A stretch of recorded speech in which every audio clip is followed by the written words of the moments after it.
দেখছেন নক্ষত্র, সবার আগে সবার পাশে। ফিরে এলাম বিরতির পর। জলপাইগুড়ি শহর সংলগ্ন সানুপাড়া এলাকাতে এক গৃহবধূকে পুড়িয়ে মারার অভিযোগ উঠল। বুধবার এই ঘটনাকে কেন্দ্র করে এলাকায় বেশ চাঞ্চল্যের সৃষ্টি হয়। অগ্নিদগ্ধ অবস্থায় ওই গৃহবধূকে জলপাইগুড়ি সদর হাসপাতালে ভর্তি করা হলে বুধবার বিকেলে তার মৃত্যু হয়। এই খবর এলাকাতে পৌঁছতেই এলাকার বাসিন্দারা অভিযুক্তদের গ্রেফতারের দাবিতে বিক্ষোভ শুরু করেন। পরিস্থিতি সামাল দিতে কোতোয়ালি থানার পুলিশ ঘটনাস্থলে গেলে এলাকাবাসী পুলিশের গাড়ি আটকে বিক্ষোভ দেখায়। ঘটনা হচ্ছে ওদের স্বামী স্ত্রী দুজনের মধ্যে ঝগড়া হয়েছে। বাইরে থাকে স্বামী, আসছে, আসার পরে ওর বউকে গলা চিপে আগুন ধরে মারি ফেলছে। আমরা তার জন্য ওই বাচ্চা দুটার জন্য আমরা মুখে মানে ওদের জবান ইসে শাস্তি চাই, আমরা আর কিছু চাই না। এই বাচ্চাগুলো জলে ভাসলো, বাচ্চা বরটা খাইতে দেয় না, মানে খুবই অসুবিধা। আসাম থেকে আইসে বউকে অত্যাচার করে ওর শাশুড়ি আর হয়েছে ওর দেওয়ার, আর ওর স্বামীতে ধরে বউটাকে মারে, খাইতে দেয় না, খাইতে দেয় না, না খাইতে দেয়। এর বাড়ি ওর বাড়ি চায় খায় বউটা, খুব কষ্ট করে, মাথায় তেল দিতে দেয় না, খুব কষ্ট করে বউটা। আমরা চাই ওরা তিনজনের যেন কঠিন শাস্তি হয়।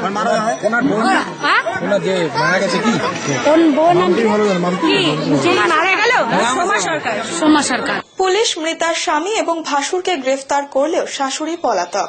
জানা গেছে বছর 6 আগে কাশিয়াবাড়ি এলাকার বাসিন্দা হরিরাম রায়ের মেয়ে সোমার সঙ্গে সানুপাড়ার বাসিন্দা সুজিত সরকারের বিয়ে হয়। বিয়ের পর থেকে বিভিন্ন কারণে শ্বশুরবাড়ির লোকেরা সোমার ওপর অত্যাচার করত বলে অভিযোগ এলাকাবাসীর। বুধবার সকালে স্বামীর উপস্থিতিতে শাশুড়ি গৃহবধূর গায়ে আগুন ধরিয়ে দেয় বলে অভিযোগ করেছেন এলাকাবাসী। খুলনাতে বাস করি আমরা, 11টার সময় ফোন করেছিলাম থানায়, সেই পুলিশ 5:30টায় ঢুকলো। এটাই আমার অদ্ভুত ঘটনা। আমি থানায় গেলাম,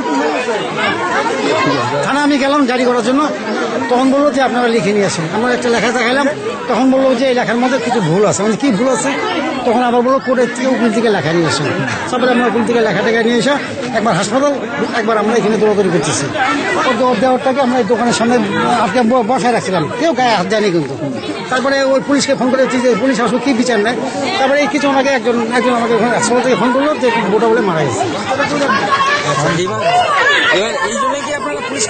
এই জন্য আমরা পুলিশকে আটকে রাখছিলাম যে আজকে 11টার সময় আমরা পুলিশকে ফোন করার পরে এই 5টার সময় পুলিশ আসলো। এই কারণে আটকে রাখছিলাম। মৃত মহিলাটির ছোট্ট শিশুপুত্র অভিজিৎ জানায় তার মাকে তার বাবা ও ঠাকুমা ও জ্যাঠা গায়ে আগুন ধরিয়ে দেয়। কেন, কে মারলো? আমার বাবা। কি করে মারে? কি দিয়ে মারছে? আগুন দিয়ে মারলো। আগুন দিয়ে? কখন? আমি বলতে পারবে না। আর কে ছিল সাথে? আর কে ছিল?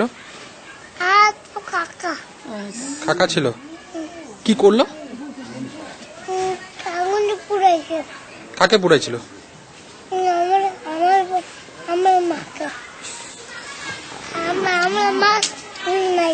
আমার মা ছিল। ঠিক আছে। ওর নাম? তোমার নাম কি বাবা? তোমার নাম কি? অভিজিৎ সরকার। তোমার বাবার নাম?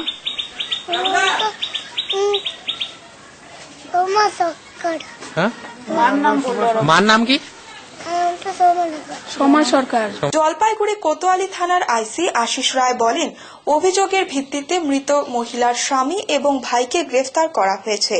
শাশুড়ি জ্যোৎস্না সরকার পলাতক, তার খোঁজ চলছে, পুলিশ তদন্ত শুরু করেছে। শিলিগুড়ি রথখোলা দিন দুপুরে এক বাড়িতে দুষ্কৃতীর হানায় চাঞ্চল্য ছড়ালো এলাকায়। বৃহস্পতিবার দুপুর 12টা নাগাদ তৃপ্তি দাসের বাড়িতে এই ঘটনা ঘটে। বৃহস্পতিবার দুপুর 12টা নাগাদ তৃপ্তি দাসের বাড়িতে হানা দেয় এক দুষ্কৃতী। সে সময় তৃপ্তি দেবী একাই বাড়িতে ছিলেন। তাকে ধারালো অস্ত্র দেখিয়ে একটি ঘরে বন্ধ করে রেখে নগদ 10,000 টাকা ও প্রচুর সোনা নিয়ে চম্পট দেয় দুষ্কৃতী। উপরে গেছি, উপর থেকে কাপড়টা করে রেখে আমি নিচে এসেছি।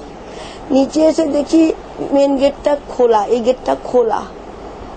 ওই ঘরে গিয়ে দেখি ওই ছেলেটা, দেখছি কি ও মা আলমারি সবাই যে চো চো চো চো করছি। আমি একদম সিধা আমাকে এই ঘরে দিয়ে ছিটকিনি লাগিয়ে দিল। একটা কি জানি একটা ছিল হাতে, এইটা আমাকে দেখাচ্ছে। আমি আরো ভয় খেয়ে গেছি। দেখে আমি ভিতরে ঢুকে গেছি, আর ভয় চোটে বার হচ্ছি না। আর দেখি সব আমাকে যখন এইখানে ঢুকিয়ে দিয়েছে, তারপরে অনেক জিনিস নিয়ে গেছে গো, 10,000 টাকা নগদ, 5খানা ঘড়ি ওর বাবার, আর একটা নতুন ঘড়ি, সোনা দানা অনেক নিয়ে গেছে গো। কটা যে হবে আমি ঘড়ি, আমার মাথা ঠিক নেই, ঘড়ি মড়ি বলতেই পারবো না আমি কটা। চিনি না, মুখটা দেখেছি আমি না, মানে ছেলেটা যে সেটা না, মানে বেতখাটো স্বাস্থ্যগুচ্ছ, সন্দেহ তো আমি চেনা জানার মধ্যে না গো। এরপর তৃপ্তি দেবীর চিৎকারে আশেপাশের বাসিন্দারা ছুটে আসেন। খবর দেওয়া হয় শিলিগুড়ি থানায়। পুলিশ এসে তৃপ্তি দেবী ও তার পরিবারের অন্যান্য সদস্যদের জিজ্ঞাসাবাদ করে পুরো ঘটনার তদন্তে নেমেছে। ঘটনাটা হচ্ছে যে আজকে আমি তো মানে অফিসের যে রোজকার মতন যেরকম ডিউটি ওরকমই ডিউটি করতে গেছিলাম। তো ওখানে আমি এই 12:10 দিকে মানে ফোন করে বোন আমাকে যে এরকম চুরি গেছে, ডাকাতি হয়েছে। আমি সাথে সাথে ওখান থেকে চলে এলাম এখানে। তো বাড়িতে এসে আমি জানতে পারছি যে মা একা ছিলেন, বোন ছিলেন আর কি পাশের বাড়িতে কাকু। তো এই আর কি চোর আর কি সোনা দানা আর হচ্ছে 10,000 টাকার মতন ক্যাশ, আর কিছু অন্যান্য জিনিসপত্র নিয়ে চুরি গেছে। সোনা দানা ঠিক আনুমানিক কত, তবে কম খারাপ ছিল না বা কম ছিল না এতটা বলতে পারি, কিন্তু আনুমানিক এক্সাক্ট কত এটা আমিও বলতে পারছি না। এটা তো এখন আপনি বলেন যে এই মুহূর্তে আমার কিরকম লাগছে, আর এখন আমাদের কি যাচ্ছে এত, মানে নিরাপত্তা তো একবার শূন্য, একদম কোনো মানে নিরাপত্তার তো কোনো ইয়েই নেই, একদম সন্দেহ করার মতন কেউ নেই। আর আমাদের সঙ্গে কারোর শত্রুতা বা কোনো কিছু এসব ব্যাপারও নেই। আপনারা দেখছেন নক্ষত্র, সবার আগে সবার পাশে।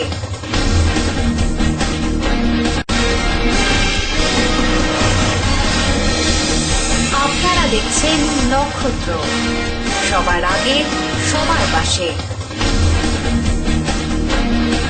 শিলিগুড়ির সেবক রোডের একটি নামী হোটেলে অগ্নিসংযোগের ঘটনাকে কেন্দ্র করে চাঞ্চল্য ছড়ালো হিলকাট রোডে। শহরের অত্যন্ত ব্যস্ততম জায়গায় নামী হোটেলে এই ধরনের এই ঘটনায় যথেষ্ট আতঙ্কিত হোটেলের অন্য অতিথিরা। বৃহস্পতিবার দুপুরে হোটেলের 107 নম্বর রুম থেকে আচমকা ধোঁয়া বেরোতে দেখে হোটেলের কর্মীরা পুলিশকে ও দমকলকে খবর দেয়। শিলিগুড়ি দমকলের 2টি ইঞ্জিন এসে আগুন নিয়ন্ত্রণে আনে। ঘটনার খবর পেয়ে ঘটনাস্থলে আসেন শিলিগুড়ি মেট্রোপলিটন পুলিশের অতিরিক্ত পুলিশ কমিশনার ভোলানাথ পান্ডে ও পুলিশের আধিকারিকেরা। আজকে আমরা একটা ইনফরমেশন পেয়েছি যে এখানে হোটেল বিনায়কে একটা আর্জেনিক ঘটনা হয়েছে। আমরা তাড়াতাড়ি এখানে থানা থেকে পোস্ট লাগানো হয়েছে, ফায়ার ব্রিগেডকে খবর করা হয়েছে। আমরা এখানে এসে দেখলাম যে রুম নম্বর 107 আছে, ওইখানে একটু আগুন লেগেছে। তারপরে ফায়ার ব্রিগেডের হেল্প নিয়ে, লোকাল স্টাফদেরকে হেল্প নিয়ে আমরা ফায়ারকে ভালোভাবে ইঞ্জিন আসছে করে আছে। হ্যাঁ, কটা ফায়ার ব্রিগেড ইঞ্জিন আসছে? 3টা ফায়ার ব্রিগেড ইঞ্জিন ছিল। তো এইরকম কোনো বড় ইনসিডেন্ট ছিল না। তার সত্ত্বেও আমরা ফায়ার ব্রিগেডকে জানিয়েছি, ফায়ার ব্রিগেডরা তদন্ত করছে, রিজন অফ ফায়ার ওরা তদন্ত করে আমরাকে জানিয়েছি। তবে অগ্নিকাণ্ডের সময় ঘরটিতে কোনো অতিথি না থাকার ফলে বড় কোনো দুর্ঘটনা ঘটেনি। শিলিগুড়ির দমকল বিভাগের প্রাথমিক অনুমান, এয়ার কন্ডিশনার মেশিনের শর্ট সার্কিট থেকেই এই অগ্নিকাণ্ডের ঘটনা। চোখেই কিছু দেখতে পাচ্ছি না, অন্ধকার, পুরো অন্ধকার, গ্যাস নাকে ঢুকছে, কিছুই দেখতে পাচ্ছি না। আমরা আমার বাচ্চাকে নিয়ে যে কিভাবে নামবো সেটাও চিন্তা করতে পারিনি। নেমেছি যে এই গডের কৃপা, আর কিছুই না। অবস্থা তো সবারই ভয় লাগবে, ওই পজিশনে তো আলটিমেটলি সবাই ভয় পাবে, ওই পজিশনে যেই থাকবে।